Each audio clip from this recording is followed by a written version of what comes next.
Գյորջյան Կասկադ 60 ամիս փուլային վճարում բազմաթիվ առավելություններ։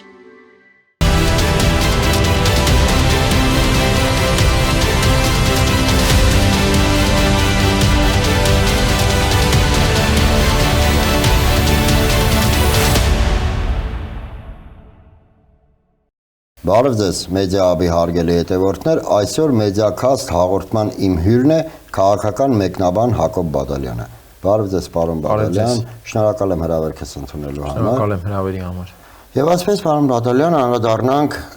3 առաջի օրը, այն մյուս օրը, մի խոսքով այս մի քանի օրվա իրադարձություններին, որոնց կիսակետում դարձյալ ոչ թե Նիկոլ Փաշինյան անձն է, այլ Նիկոլ Փաշինյանի վերաբերմունքը արցախցիների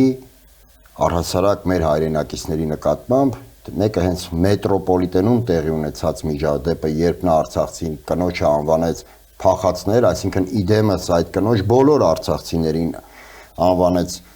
փախածներ, այնուհետև փորձեց ներողություն խնդրել ինչ-որ կարծես թե խնդրեց, հետո հրավիրեց ցանկացած վայրում իբր պատրաստ եմ ներողություն խնդրելու, բայց երեք Նիկոլ Փաշինյանը կրկին կորցրեց իր անհավասարակշռությունը եւ լրագրողների հետ ճեպազելույցի ժամանակ հայտարարեց, որ լկտի սուտ է, որ արցախցիները Արցախը կռվել է, այնտեղ կային բազմաթիվ զենքեր չօգտագործված եւ այլն եւ այլն եւ կրկին շեշտեց իր թեզը, այո, փախած են, սակայն փորձեց այդ ամենը պրոյեկտել արդեն Արցախի ղեկավարության վրա։ Ինչ է կարծում, եթե արցախցիները դուրս չգային ի վերջո 2023 թվականից դուրս չգային Արցախից, այն պարագայում, երբ ամբողջովին լքված էին բոլորի կողմից, արդյոք դա չէր հանգեցնի վերջնական ցեղասպանման, անմնացորդ ցեղասպանման, այսպես ասած։ Եվ արդյոք չկար Նիկոլ Փաշինյանի մեղքը, որ Արցախը ի վերջո ամբողջովին հայաթափվեց։ Թեպետ նա ասում է, զգուշացրել եմ Արցախի ղեկավարությանը, եթե դուրս եկաք, այլևս վերադարձ չի լինելու։ Եթե ընդհանուր Արցախի ճակատագրի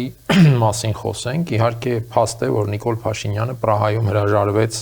պատասխանատվությունից, այսինքն Հայաստանը դուրս եկավ Արցախյան հարց գործընթացից, եւ եթե Հայաստանը դրանից դուրս է գալիս, այստեղ որևէ կասկած չի մնում, որ Արցախը չի կարող միայնակ դիմակայել այն process-ներին, որոնց հոսանքի տակ Ադրբեջանը լուծեց ըստ էության իր խնդիրները։ Եվ այս տեսանկյունից անկասկած է, որ Արցախի ճակատագրի թիվ 1 պատասխանատուն Հայաստանի վարչապետն է, ով էլ լիներ վարչապետ, տվյալ պահին վարչապետը Նիկոլ Փաշինյանն էր եւ նա էր կայացրել հրաժարվելու որոշումը։ Ինչ վերաբերում է բուն այդ օրերին, 23-ի սեպտեմբերյան այդ օրերին, որևէ այլ տարբերակ չեն պատկերացնում, թե ինչպես էին մնալու արցախցիները, այսինքն մնալու տարբերակն այն էր, երբ նրանք անվերապահ ընդունում էին Ադրբեջանի պայմանները, լինել Ադրբեջանի քաղաքացի, ամբողջությամբ ենթարկվել ադրբեջանական օրենքներին, հիմա որևէ ողջախոհ մարդ կարող է թեկուզ տեսականում պատկերացնել այդպիսի հեռանկար։ Իհարկե ոչ, հետեւաբար Ադրբեջանը շարունակելու էր այսպես կոչված հակահաբեկչական իր ագրեսիան, ինչպես իրենք էին ասում, իբր թե այնտեղ հակահաբեկչական գործողություն են անում, եւ այս պարագայում Արցախում կամ զոհերն էին մեծանալու եւ դրա հետևանքով ի վերջո կայացվելու էր դուրս գալու որոշում, եւ կամ այդ երկօրյա ագրեսիայից հետո շատ ավելի մեծ թվով զոհեր, առանց այդ էլ զոհերը եղան, չէ, այդ 2 օրերի ընթացքում, եւ դրանից հետո եթե արցախցիները չկայացնեին այդ դուրս գալու որոշումը, ստեղծեցին այնպիսի իրավիճակ, որ եթե այդ որոշումը չկայացվեր, իսկ ինչ էին անելու, որևէ մեկը կարողանում է բացատրել, իսկ ինչ էին անելու, բացի այդպես Ադրբեջանի ագրեսիային ենթարկվելուց, կամ օրենքներին, կամ ագրեսիային, այս երկու բաններ մնացել, այս երկու իրավիճակներ մնացել արցախցիների համար։ Եվ երբ Հայաստանի պաշտոնյաներից որևէ մեկը առավել եւս քաղաքական այսպես բարձրագույն պաշտոնյան այդ խոսույթով է ներկայացնում իրավիճակը, այստեղ որևէ բացատրություն չկա, բացի այն, որ ընդամենը փորձում է սեփական էլեկտորատին սնուցել այդ իր բերած նարատիվներով եւ լուծել իշխանության պահպանման հարցը։ Այդտեղ ուրիշ որևէ բան, որևէ անգամ տրամաբանական խոսույթ այդտեղ չկա։ Ընդ որում կառավարության նիստի ժամանակ Նիկոլ Փաշինյանը արցախցիների վերադարձի հարցը փակելը ներկայացրեց սրտաճմլիկ ինչ-որ օրինակներով, այսինքն այն համատեքստում, որ իբր հայը պանդուկ չէ, իբր հայը երբեք չպետք է լինի ճամպրուկներով պատրաստ այստեղ այնտեղ գնալուց եւ մենք պետքա վերջապես թողենք արցախցիներին խաղաղվեն եւ այլն եւ այլն։ Սակայն իմ կարծիքով արցախցիները պանդուխտ են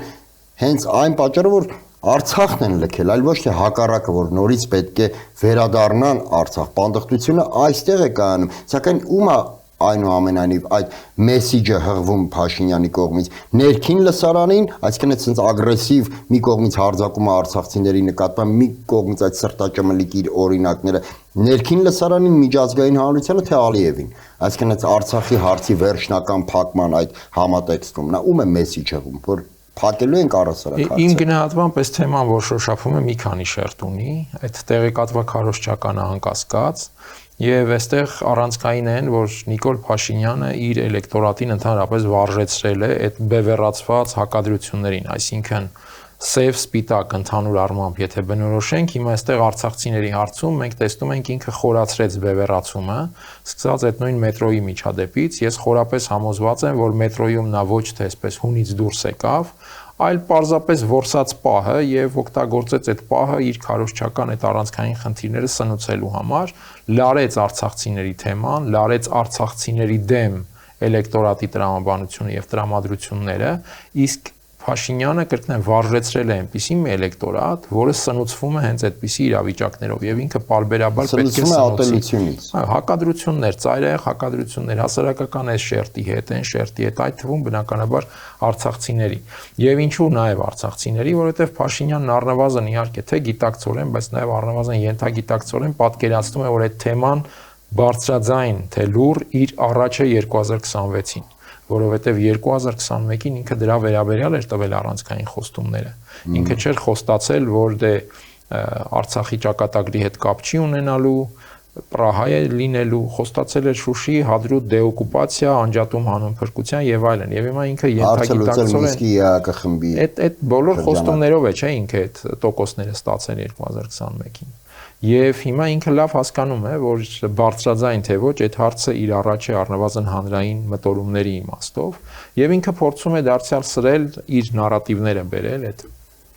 էմոցիաների վրա խաղը կառուցել, իր էլեկտորատին մոբիլիզացնել այդ գաղափարի շուրջ եւ որոշակի այսպես թիրախավորում իրականացնել այն շրջանակներին, որոնք առնվազն լռելիային իրենց իսկ գոյությամբ իր առաջ Արցախի հարցադրումն են, Արցախի հարցի արկայությունն են։ Սա մեկն է, մյուսը ես կասկած չունեմ իհարկե, եւ այստեղ իրենց վարկն էլ դրա մասին է վկայում, երբ Արցախ բառից անգամ վախենում են, արտասանել Արցախ բառը, կասկած չունեմ, որ սա այն ընդհանուր թելադրանքի շրջանակում է, որ Ադրբեջանից է գալիս, եւ այստեղ ըստիս ավելի խորը վտանգներ կան։ Այս իրավունքի հարցը վերաբերում է ոչ միայն արցախյան թեմային, ինչի մասն է խոսքը, օրինակ ինքը ասում է արցախցիները չպետք է խոսեն վերադարձի իրավունքի մասին։ Իսկ ինչու չպետք է խոսեն, այդ մարդիկ տասնամյակներով ապրել են իրենց հողում, այնտեղ գույք են թողել, սեփականություն են թողել, աշխատանք, տարիներ եւ այլն, ու ստիպված են եղել փախչել։ Հիմա այդ իրավունքը ինչպես կարելի է վերցնել նրանց ձեռից։ Այն դեպքում, երբ օրինակ Ադրբեջանը չեղած տեղից ստեղծում է ադրբեջանցիների վերադարձի իրավունք, մենք տեսնում ենք Ալիևը պաշտոնապես է հանձնարարում այս հարցը առաջ դնում է նույն հարթությունում եւ ընդ որում արցախցիների վերադարձի իրավունքը մերժողը ադրբեջանցիների վերադարձի իրավունքը անուղղակիորեն ընդունում է։ Եվ սա առավել տարակուսերին է ու դրա համար կարծում եմ, որ այստեղ դրված է խնդիր ընդհանրապես հայաստանյան հանրությանը Ադրբեջանի հետ հարաբերություններում կտրել իրավունք հասկացությունից, այսինքն բերել հանրային մի մտածողության, որ մենք որևէ իրավունքի մասին խոսելու դեպքում կարժանանանք ագրեսիայի, կարժանանանք պատերազմի, չէ՞ որ անկախության հռչակագրի այդ արկայությունը հռչակվում է կոնֆլիկտային։ Ինչն է համարվում այնտեղ կոնֆլիկտային, որ հղում կա Արցախի եւ Հայաստանի գերագույն խորհուրդների այդ որոշմանը։ այդ որոշումը չի եղել ինչ որ կամայականություն, այդ որոշումը չի եղել օդից վերցրած ինչ որ բան։ Դա եղել է խորհրդային միության ժամանակաշրջանում խորհրդային միության օրենքներից բխած որոշումների արձանագրում, այսինքն իրավունքի արձանագրում է դա եղել։ Ընդ որում հետո իրողությունների աշխարհակաղակական իրավիճակի ԽՍՀՄ փլուզում եւ այլն դրա տրանսֆորմացիայի հետևանքով այլ իրավական ակտեր են կայացվել, ինչպես օրինակ Արցախի անկախությունը ինքնորոշումը, որը եւս եղել է խորհրդային իրավունքի շրջանակում։ Հիմա մեր հռչակագրում ոչ թե մեր ինչ որ կամայականությունն է արձանագրված կամ ինչ որ ցնորք եւ այլն, իրավունքով արձանագրված որոշումների մասին է հիշատակվում։ Իսկ դա հռչակվում է կոնֆլիկտային։ Դա, այսինքն իրավունքի արձանագրումը հռչակվում է կոնֆլիկտային եւ հավակնություն Ադրբեջանի նկատմամբ։ Սա պարզապես հակապետական մտածողության սերմանում է, որովհետեւ կրկնեմ, այդ նշանակում է Հայաստանը հենց որևէ իրավունքից խոսեց, Ադրբեջանը պետք է ասի ուրեմն դուք իմ հանդեպ ինչ որ հավակնություն ունեք եւ ես, չգիտեմ, կարող եմ սրա վրա պատերազմ սկսել։ Իսկ այդ պանդխտության մասին փաստորեն ստացվում է, որ Ալիևը ադրբեջանցիներին պանդխտության է դատապարտում, երբ խոսում է, որ 300,000 մարդ պետք է վերադառնա վերադարձի մասին։ Իդեպ Նիկոլ Փաշինյանը, քանի որ խոսեցիք 2021 թվականին, այո, Նիկոլ Փաշինյանը 21 թվականին գնում էր այդ խոստումներով, որ Շուշին ու Հադրութը դեօկուպացիայի կենթարկենք, Արցախի հարցը ԵԱԿ Մինսկի խմբի համանախագահության շրջանակներում կլուծենք, սակայն անցյալ տարին մոգոնեց նոր կերպարներ, որ իբր ինքը գնում էր այդպես վճռականորեն կորցրածը հետ բերելու, սակայն Քարոզ Արշավի ժամանակ իրեն հանդիպեցին ինչ որ սնուցող մայրեր ու նահապետ հայրեր, որոնք ասին մի րոպե, մեզ ոչինչ պետք չի, մեզ պետք է միայն խաղաղություն։ Նիկոլ Փաշինյանը անցյալ տարի նման բաներ էր շրջանառում, որ իրա քարոզչական թեզերը փոխվել են ահա այդ սնուցող մայրերի եւ նահապետ հայրերի պահանջի ներքո եւ ինքը եկել են եզրահանգման, որ իրենց ոչինչ պետք չի, ոչ Արցախ, ոչ որևէ իրավունք, ոչ մի բան, իրենց պետք է միայն սնունդ ու խաղաղություն։ Իսկ ահա այս 26 թվականին նա գնում է շանտաժով։ Ցանկացած հակադրության, քննադատության նա պատասխանում է շանտաժի լեզվով, սակայն կարող է արդյունք տալ այդ շանտաժի լեզուն եւ այդ շանտաժի լեզվին ինչպես մենք պետք է հակադարձենք, որպեսզի հանրությունը ի վերջո չտրվի, չգնա այդ շանտաժին եւ զուտ վախից ինչ որ վիրտուալ պատերազմի վախից դրթված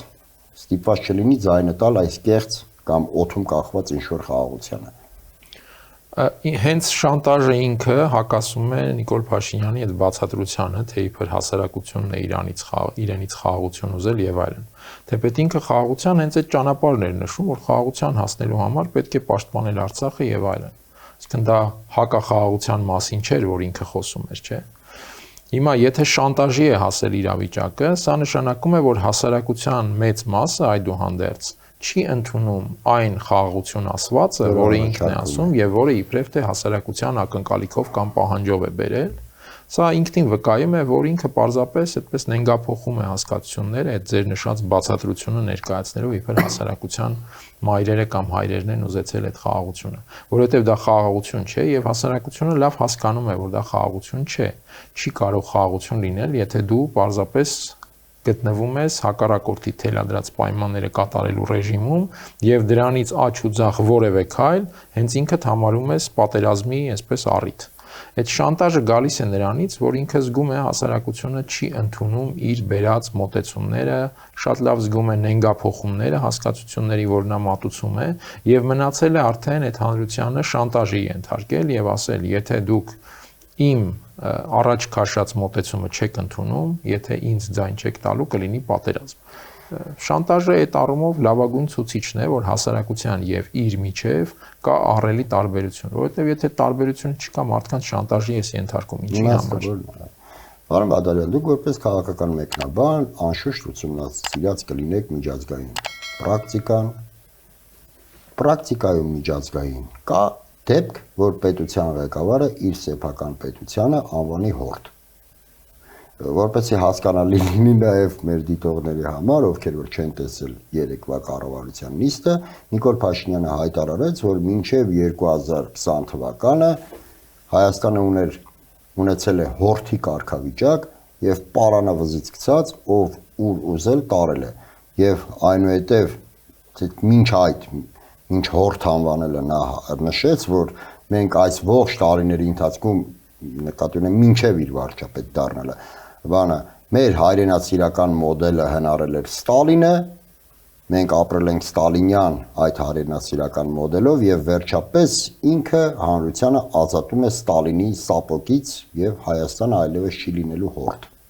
Այսինքն մեր անկախության ողջ տարիները, մեր ձեռքբերումները, մեր ազատագրումները, մեր հաղթանակները, մեր անկախության հռչակումը,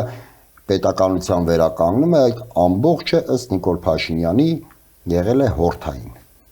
Մկա որևէ մի պետություն երեկաբար։ Խիստ կասկածում եմ, իհարկե չեմ կարող ասել, որ բոլոր օրինակներին ծանոթ եմ, բայց խիստ կասկածում եմ, որ կարող է լինել նման իրավիճակ, բայց նաև հասկանալի է, թե ինչու է Նիկոլ Փաշինյանը այսպես ներկայացնում իր դրությունը, որովհետև Ղարաբաղի կորուստ, հազարավոր կյանքերի կորուստ եւ ընդ որում շարունակական գործընթաց այդ իմաստով։ Այս ամենի պատասխանատվությունը Նիկոլ Փաշինյանի վրա է։ Հիմա այս պատասխանատվությունը իր վրա է, որովհետև ինքը միտումնավոր գնացել է ինչ-որ դավաճանության, թե սխալներ է թույլ տվել, ոչ կոմպետենտ է եղել, չի կարողացել հարցեր լուծել եւ այլն, սա արդեն նույնիսկ էական էլ չէ։ Այստեղ ամեն մեկը ունի իր գնահատականը, բայց էական չէ։ Էականը այն է, որ իր վրա է այդ ամբողջը։ Հիմա ինչ պետք է անի դրա տակից դուրս գալու համար, պետք է փորձի հնարավորինս շատ մարդկանց համոզել, որ իրականում դա ոչ թե եղել է աղետ ու պարտություն Հայաստանի համար, Արցախի համար, այլ եղել է հաղթանակ։ Իսկ այն ինչ որ դրանից առաջ է եղել է պարտություն եւ եղել է օտար երկրի, չգիտեմ, սցենարը Հայաստանի Հանրապետության համար։ Հիմա Նիկոլ Փաշինյանը որքան շատ մարդու համոզի, որ այդպես է եղել, այդքան ավելի ամուր կլինի իր քաղաքական հեռանկարը։ Այն, որ նա դիմում է հիմա շանտաժի, դա թույլ է տալիս հուսալու, ինչու հուսալու, որովհետև պարզապես անտրամաբանական է հավատալ այն տարբերակին, ինչի մասին խոսում է Փաշինյանը, որ մեր հաղթանակները իրականում պարտություն էին, իսկ այն աղետը, որ եղել է այս վերջին տարիներին, դա իրականում հաղթանակ եւ Հայաստանի Հանրապետության ձեռքբերում։ Եվ հետեւաբար այդ շանտաժը, որ ինքը շանտաժին, որ դիմում է ինքը, հույս է տալիս, որ հասարակությունը այդուհանդերձ այդ նենգափոխումները չի ընդունում։ Հասարակության մեծ մասը այդ հասկացությունների նենգափոխման իր վարքագիծը չի ընդունում եւ շատ լավ հասկանում է այդ ամեն ինչի մեջ եղած մանիպուլյացիան եւ ներողություն, բայց դատարկամտությունը։ Եվ մյուս կողմից էլ այս մի հարցներ է առաջանում, չէ՞, եթե մինչև 2020 թվականը Հայաստանը ընդամենը օտարի ձեռքի տակ մի պետություն էր, բա այդ Նիկոլ Փաշինյանը այդ օտարի ձեռքի տակ պետության վարչապետի պաշտոնին ինչպես հայտնվեց, որ օտարի ձեռքի շարժումով։ Դե ինքը դա էլ ներողություն, որ ընդհատեցի, ինքը այդ նույն կառավարության նիստի ժամանակ նաև ասաց, որ այսպես իմ գնահատմամբ ճակերտավոր հեղափոխության ժամանակ իրենք կանչել են Մարիոթ հյուրանոց հանդիպելու օտար երկրյա դեսպաններին, որոնք առաջարկել են միջնորդ լինել իր եւ իշխանության միջև, որպեսի մեղմեն մթնոլորտը, ինքն էլ իր ներկայացմամբ իբր ասել է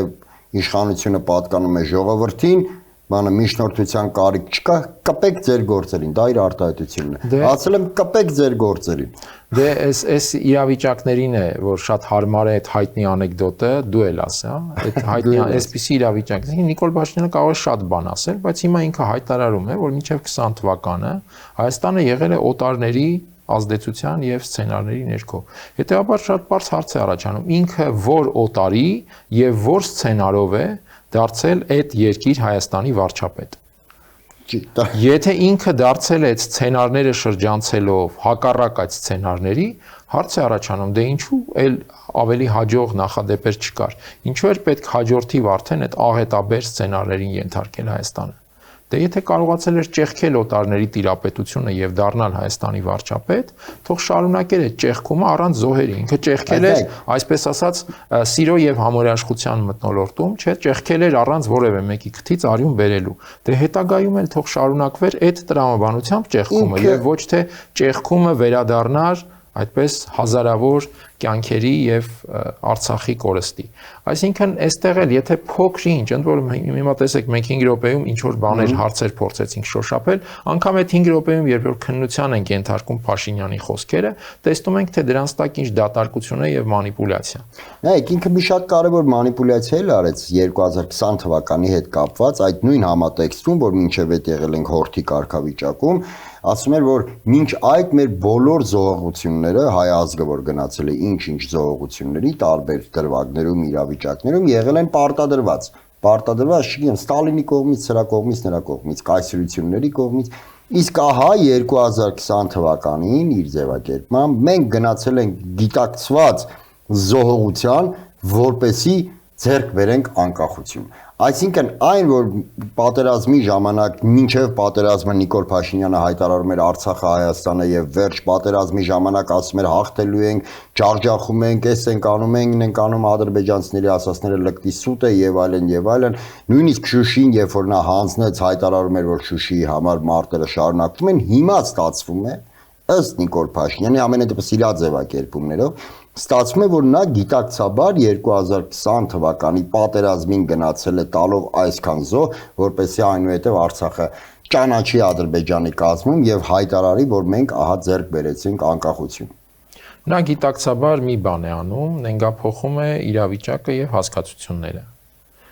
Եվ այստեղ կա նաև մի ծուղակ, որ նա հմտորեն եւ էլի գիտակցաբար հյուսում է, այսինքն մարդկանց հասարակությանը տարբեր շրջանակների, հատկապես այս նախընտրական շրջանում, տալիս է քննարկումների իր առիթները, իր թեմաները, թե ինչ ուղղությամբ գնան հասարակական քննարկումները եւ ըստ էության նաև այսպես օգտագործեմ այս արտահայտությունը կեղծ հետքերով տանել հասարակությանը։ Թվում է թե ինքը իրեն հարվածի տակ է դնում, որովհետև խոստովանում է, որ գիտակցված է այս ամեն ինչ, այս աղետը գիտակցված է բերել, դրա գինը եղել է Հայաստանի անկախության հասնելը եւ այլն։ Գործնականում ինքը այդ կերպ հասարակությանը տանում է ըստ իս կեղծ հետքով, որովհետև երբ մարդիկ սկսեն քննարկել, որ այդ ամեն ինչը ոչ թե ինչ որ գիտակցաբար Հայաստանը փրկելու մեծ զոհողություն էր, այլ ընդամենը կոպիտ սխալների եւ ոչ կոմպետենտ որոշումների անկարողության հետևանք, դրա քաղաքական վնասը Նիկոլ Փաշինյանի համար ավելի շատ է, հատկապես այս ընտրական շրջանում։ Հետեւաբար իրեն ձեռնտու է մարդկանց տանել այդ կեղծ քննարկումներով, ոչինչ, թող կեղծ քննարկումներով ասեն ոնց դու ուրեմն այս ամեն ինչը գիտակցաբար տարել ես, հազարավոր մարդկանց զոհել ես եւ այլն, չէ՞ որ ինքը դնում է, սա արել է մանկախոսության համար։ Եւ իրեն ձեռնտու է այս տարբերակով քննարկումները, որովհետև սա այո, իրեն դնում է որոշակի հարվածի տակ, բայց դե ինքը առանց այդ էլ մտածում է, որ ես միևնույն է այսպես թե այնպես հարվածի տակ եմ։ Կարևոր է, որպեսզի հարվածի ուղղությունները հասարակությունը ճիշտ շեշտադրի, տանի հարվածը այն ուղղությամբ, որտեղ որ ես եմ ուզում, եւ ազատի ինձ այն ուղղություններից, որտեղ չեմ ուզում, որ հանրային հարցադրումների եւ քննարկումների այո, հարվածը գա։ Հիմա պատկերացրեք, երբ մարդիկ իսկապես լրջորեն քննարկեն, որ այս ամեն ինչը եղել է նրա ոչ կոմպետենտության, կոպիտ սխալների եւ այսպես ասեմ, հասարակության հանդեպ նաև բացարձակ անտարբերության հետևանք, որովհետև ինչ է արել ինքը 18-ից հետո։ Ինքը սկսել է ոչ թե զբաղվել պետության որակները փոխելով, ինչը կբարձրացներ դիմադրությունը բոլոր ուղղություններում, ճկուն դիվանագիտություն, թե նաև պաշտպանություն եւ այլն, ինքը զբաղվել է հասարակական զգացումները եւ բնազդները շահագործելով։ Այդ նախքին ներկաները բերել մեջտեղ, սկսել փնտրել ինչ որ արտաքին մեղավորներ, Ռուսաստանի թեման, որը միջև հիմա է շահարկում։ Բոլորս էլ հասկանում ենք ցանկացած աշխարհակաղակական կենտրոն ձգտում է Հայաստանում իր շահերը պաշտպանել, ազդեցություն ունենալ եւ այլն։ Այս ամենը հասկանում ենք, բայց երբ պետության ղեկավարը զբաղվում է ընդամենը այդ թեմաները հանրության բնազդների եւ զգացումների շահագործմամբ շահարկելով, այստեղ պետությունը բնականաբար այլ տեղ քան աղետը չի գնում ոչ մի պարագայում։ Հիմա ինքը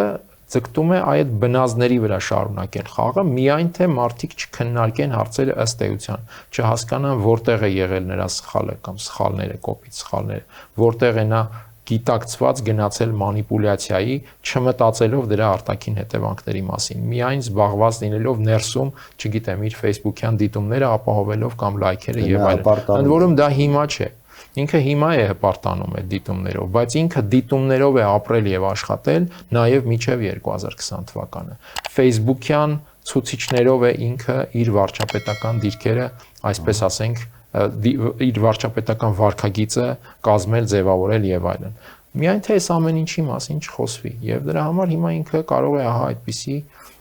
հասկացությունների նենգափոխմամբ զբաղվել։ Լավ, Նիկոլ Փաշինյանը հանրությանը տանում է կեղծ օրակարգերով, կեղծ ուղղությամբ, սխալ ուղղությամբ, սակայն հանրությանը իրական օրակարգերի բերողները, իրական օրակարգի շուրջ կոնսոլիդացնողները պետք է լինի ընդդիմությունը, հատկապես այն ուժերը, որոնք այսօր հայտ են ներկայացրել ազգային ժողովի ընտրություններին մասնակցելու եւ հեռացնելու Նիկոլ Փաշինյանին։ Հիմա ինչ են անում ընդդիմադիր ուժերը, որպեսզի հանրությանը բերեն իրական օրակարգերի շուրջ, որպեսզի կոնսոլիդացնեն հանրությանը եւ ի վերջո որպեսզի կարողանան հասնել Նիկոլ Փաշինյանի հեռացմանը։ Այն որ Քարոզ Արշավը դեռևս չի սկսել, կարծես այդ օրենքը չի գործում Նիկոլ Փաշինյանի վրա, նա ինտենսիվ զբաղված է քարոզչությամբ։ Ինչ է անում այս պահին ընդդիմությունը։ Իհարկե ընդդիմադիր ուժերը եւս զբաղված են քարոզչությամբ, ինտենսիվությունը գուցե այնպիսին չէ, ինչպես Նիկոլ Փաշինյանի դեպքում, կամ պարզապես Փաշինյանի մոտ ստացվում է ինֆորմացիոն այդ հագեցածությունը ապահովել ավելի լավ, բայց այդուհանդերձ ելի վերադառնամ այդ շանտաժին, եթե նա ձեռամուխ է եղել այդ շանտաժով հանրության հետ խոսելու։ Դա նշանակում է, որ այդուհանդերձ ընդդիմադիր ուժերը կարողանում են արդյունավետ աշխատել եւ կարողանում են հասարակությանը որոշ բաներ բացատրել, ինչը եւ ստեղծում է իշխանության համար այդ խնդրեմը։ Իսկ այն շանտաժը պայմանավորված է անհանգստությամբ։ Ես կարծում եմ այո, այսինքն դա ցուցիչն է եւ այս տեսանկյունից ընդդիմությանը իհարկե մնում է ավելի ու ավելի ավելացնել էֆեկտիվությունը եւ ինտենսիվությունը աշխատանքի։ Իհարկե ես նաեւ կարծում եմ, որ լայն իմաստով բավական ժամանակ բաց են թողել, պետք է դա անել երևի թե 2021-ից հենց անմիջապես հետո, այսինքն սկսել այդ աշխատանքը հասարակության հետ այդ տրամաբանությամբ, այդ բովանդակությամբ աշխատելու ուղղությամբ, երևի թե պետք էր 2021-ից հետո։ Այստեղ Փաշինյանը նրանց գերազանցել է ժամանակային իմաստով։ Այդուհանդերձ աշխատանքի միջոցով հնարավոր է հետ բերել եւ ելի եմ ասում, այն որ նա անցնում է շանտաժի, ցույց է տալիս, որ ընդդիմությունը զգալի բան հետ է բերել։ Շատ բան փոխել է այն, որ ընդդիմության կառուցվածքում է տեղի ունեցել էական փոփոխություն, Սամվել Կարապետյանի գործոնը էապես սահմանափակել է Փաշինյանին այդ նախկին ներկան օգտագործելու հնարավորությունից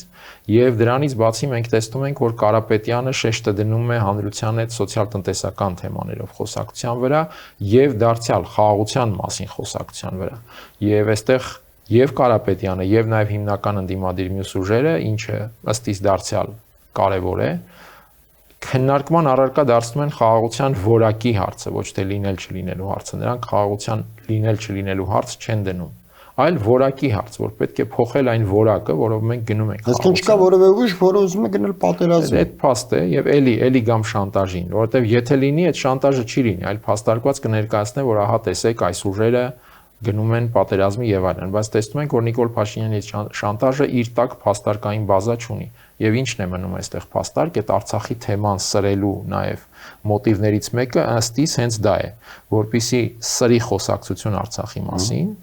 եւ հենց որևէ մեկը խոսում է Արցախի մասին, միանգամից մատնացույց են, տեսեք Արցախ ասացին, ուրեմն պատերազմ։ Սա անտրամաբանական է եւ ես կարծում եմ ցանկացած ողջախոհ մարդ, իսկ իմ խորին համոզմամբ այդուհանդերձ մեր հանրությունը մեծամասամբ կազմված է ողջախոհ մարդկանցից, հասկանում է այս ամեն ինչի մանիպուլյատիվությունը։ Եվ նաև հասկանալի է, որ այդ պատերազմ եւ խաղաղություն այդ հասկացությունները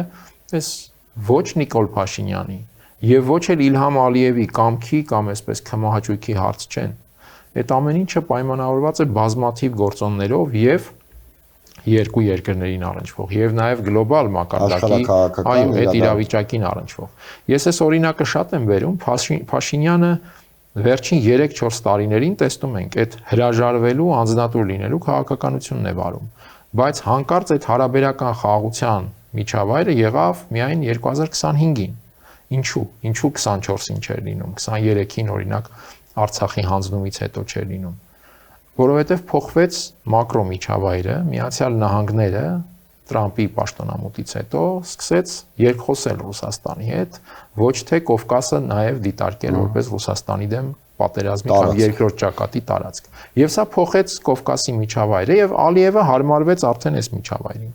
Մինչև այդ Ալիևը շարունակում էր շանտաժը Հայաստանի հանդեպ։ Հենց անմիջականորեն շանտաժը։ Հիմա արդեն ինքը հարմարվել է այս միջավայրին, բայց նաև այսպես հետնաբեմային տրամաբանությամբ իմ համոզմամբ այդ շանտաժի գործը, շանտաժի ֆունկցիան արտապատվիրակել է Նիկոլ Փաշինյանին, հասկանալով, որ Փաշինյանը այլ ելք այստեղ չունի։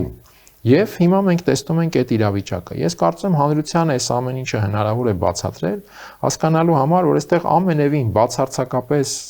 նույնիսկ այդ հարթությունից դուրս են բերում հայրենասիրության եւ դավաճանության հարց չէ։ Սա քաղաքական գործոնների հարց է, եւ Հայաստանի իշխանությունը այսօր հայտնվել է այնպիսի մի քաղաքական իրավիճակում եւ թակարդում, առաջին հերթին իր պատճառով, իհարկե, որ այլևս ուրիշ վարքագծի ինքը ընդունակ չէ։ Եվ եթե մենք ուզում ենք ունենալ իսկապես ուրիշ որակի Հայաստան, պետք է այս իշխանությունը հեռացնել եւ ձևավորել նոր իշխանություն, ընդ որում առանց որևէ պատրանքների, որ այդ նոր իշխանությունը կախարդական փայտիկներ է ունենալու կամ ինչ որ հայրենասիրական այնպիսի աստիճան, որ միանգամից ամեն ինչ փոխվելու է, չէ, պատրանքներով պետք չէ իրականացնել կամ պատկերացնել այդ փոփոխությունը։ Ընդամենը ըստ անհրաժեշտության այս իշխանության շարունակությունը նշանակելու է այս իրավիճակի ոչ թե շարունակություն, այլ խորացում։ Սա պետք է բացատրվի հանրության։ Պարոն Բադալյան, եւ մի վերջին հարցի էլ անդրադառնանք, խոսեցինք աշխարհակաղակական իրավիճակից, չենք կարող շրջանցել այն, ինչ կատարվում է մեր անմիջապես մեր հարևանությամբ։ Իրանում ընթացող պատերազմ է, որի ելքը այս կամ այն չափով ազդելու է նաև թրիփի վրա։ Որտեղ այս բանը կարծես թրիփը որոշակի մշուշոտ է ապագան։ Թրամփը հայտարարում է, որ մենք ինչ որ գտնվում է Իրանի այդ բանակցությունների մեջ, ինչ որ բանակցային փուլ, Իրանից ճշտում են, որ որևէ բանակցություն չկա, հակառակը կան դիրքորոշումներ, որ նույնիսկ ցանկություններ չունենք ԱՄՆ-ի հետ բանակցենք։ Ի վերջո ինչ է կատարվում Իրանում, Թրամփը ում հետ է բանակցում, ինչի շուրջ է բանակցում, երբ որ բանակցող մյուս կողմը հերքում է, որ առասարակ բանակցություններ են ընթանում եւ ի վերջո այդ ամենը ինչ ազդեցություն կարող է ունենալ հենց թրիփի վրա, որը արդեն անմիջապես մեզ է վերաբերում։ Թեպետ Իրանում ընթացող պատերազմի ելքն էլ է էլի մեզ վերաբերում անմիջական այս կամ այն ելքի պարագայում, սակայն թրիփը էլ ավելի շոշափելի է մեզ վերաբերելու։ Թրիփի դեպքում ինձ թվում է երկու այսպես սցենարային տարբերակ կա, եթե հանկարծ պատերազմը տարածվի դեպի Կովկաս, ապա կասկած չկա, որ Ադրբեջանը այդ ամենի մեջ ներքաշվելու պայման է դնելու կամ փորձելու է իր դիվիդենդը դիտարկել հենց թրիփի ուղղությամբ, հղում անելով հենց փաստաթղթին եւ նաեւ փոխված իրավիճակին, այդտեղ իրեն իրավունք վերապահելով իր ուժերով ապահովել այդ թրիփի տրամաբանությունը առնվազն։ Եվ հակառակը, եթե այս պատերազմում Իրանը կարողանում է դիմանալ եւ դիմադրել, թրիփը բնականաբար իր քաղաքական կոնֆիգուրացիան փոխելու է անկասկած, նկատի ունեմ շահառուները եւ անմիջական ներգրավողները, այստեղ շատ էական նշանակություն կունենա, թե այս պատերազմի արդյունքում ինչ տրանսֆորմացիայի քաղաքական իմաստով կենթարկվի ռուս-իրանական մեծ պայմանագիրը։ Սա շատ էական մի փաստաթուղթ է, որ այդքան շատ չենք շոշափում հիմա, բայց այդուհանդերձ ինքը կանխորոշելու է ոչ միայն երկկողմ հարաբերություն Ռուսաստան-Իրան, այլ նաև հարակից ռեգիոնների վրա ազդեցություն։ Բնականաբար Միացյալ Նահանգների հետ երկխոսության, որովհետև նահանգները այստեղ պարտվող կողմ չի լինի որևէ դեպքում։ Թրամփը կլինի պարտվող կողմ, բայց նահանգները իհարկե ոչ եւ բնական է լինելու են այդ երկխոսության առանցքային կողմերից մեկը։ Հիմա իմ գնահատմամբ Թրամփի այս հայտարարությունները հենց վկայում են այն մասին, որ ինքը զգում է, պարտվում է եւ փորձում է ինչ-որ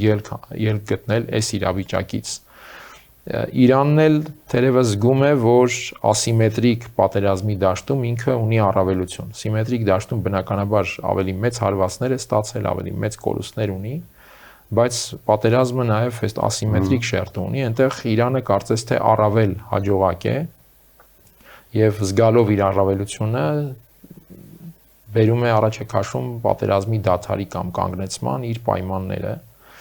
Թրամփի այդ հայտարարությունները կրկնեմ ավելի շուտ այդ ելք փնտրելու տրամաբանություն են հուշում եւ ինչպես նշեցի թրիփի մասով այստեղ մի հետաքրքիր հանգամանք կա, որը մեզանում քիչ ուշադրության արժանացավ։ Նիկոլ Փաշինյանի առաջարկը Ադրբեջանին ավտոմոբիլային ճանապարհով կապել Նախիջևանի հետ, այո։ Եվ նա կարծես թե հենց այդ տրամաբանությամբ էր ներկայացնում, որ քանի որ հիմա խնդիր կա կապվելու Իրանի պատերազմի հետևանքով եւ թրիփի հանդեպ առաջնահերթությունն էլ նահանգները կարող են կորցնել, ինքը առաջարկում է այս ճանապարհը եւ ինձ մտահոգում է այն, որ Ադրբեջանը միջև հիմա կարծես թե ոչ մերժել, ոչ ընդունել է այդ առաջարկը, մտահոգում է այն իմաստով, որ մեծ հավանականությամբ կարող են լինել դրա վերաբերյալ քննարկումներ, որոնք արդեն կոպիտ ասած միսու արյուն ստանան ընդհանրապես չի հանգեցնի Տիգրան Աշենի կորստին։ Եթե երասխով հենց այստեղ է մտահոգությունը, որ կարող են լինել քննարկումներ, ել չասած, թե այդ ճանապարհը, որ տրամադրվում է, ինչ ռեժիմով է պատրաստ Հայաստանը տրամադրել։ Եթե գիտենք, թե Ադրբեջանը ինչ ռեժիմ է ակնկալում, որ ճանապարհին ինքը չպետք է զգա, որ Հայաստանում է, այո, ոչ մի բանի չէ։ Այս առումով այդ առաջարկը, որ եղավ եւ Բաքվի լռությունը ամենայն դեպս ինձ համար մտահոգիչ է։ Շնորհակալ եմ պարոն Բադալյան նման հետաքրքիր զրույցի համար։ Մեդիահաբի հարգելի հետևորդներ, հիշեցնեմ, որ զրուցում էի քաղաքական մեկնաբան Հակոբ Բադալյանի հետ։ Այսօր այսքանը, շնորհակալ եմ, կհանդիպենք։